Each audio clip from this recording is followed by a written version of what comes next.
Right, నమస్తే. నేను మీ దాసర్ శివ. బేగంపేట గ్రామ ప్రజలందరికీ నమస్కారాలు.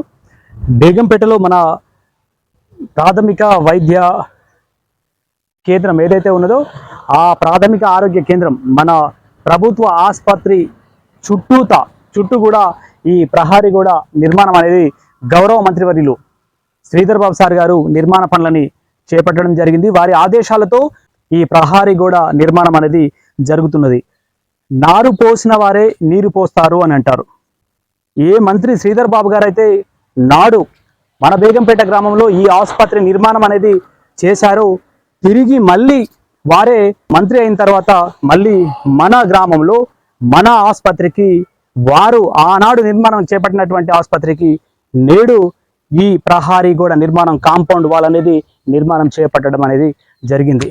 10 సంవత్సరాల టీఆర్ఎస్ పాలనలో ఆసుపత్రికి సంబంధించినటువంటి అనేక అంశాలని, మౌలిక సదుపాయాలని, ఇక్కడ ఉన్నటువంటి స్టాఫ్ని, ఇక్కడ ఉన్నటువంటి వైద్య సిబ్బందిని, ఇక్కడ ఉన్నటువంటి ప్రజల్ని అందరినీ కూడా నిర్లక్ష్యానికి గురి చేస్తే మళ్ళీ శ్రీధర్ బాబు గారు ఇక్కడ ఉన్నటువంటి సిబ్బందిని నియామకం చేసి ఈ ఆసుపత్రికి సంబంధించినటువంటి ప్రహారీ గోడని కూడా ఇక్కడ వారు ప్రత్యేక దృష్టి సారించి బేగంపేట పైన అనేక అభివృద్ధి కార్యక్రమాలు, ఈ బేగంపేటలో అభివృద్ధి అనేది పరుగులు పెడుతున్నది. మా బేగంపేట గ్రామంలో ప్రత్యేక దృష్టి పెట్టి అభివృద్ధి కార్యక్రమాలను చేస్తున్నటువంటి మంత్రి శ్రీధర్ బాబు గారికి ధన్యవాదాలు తెలుపుతా ఉన్నాం. నమస్తే.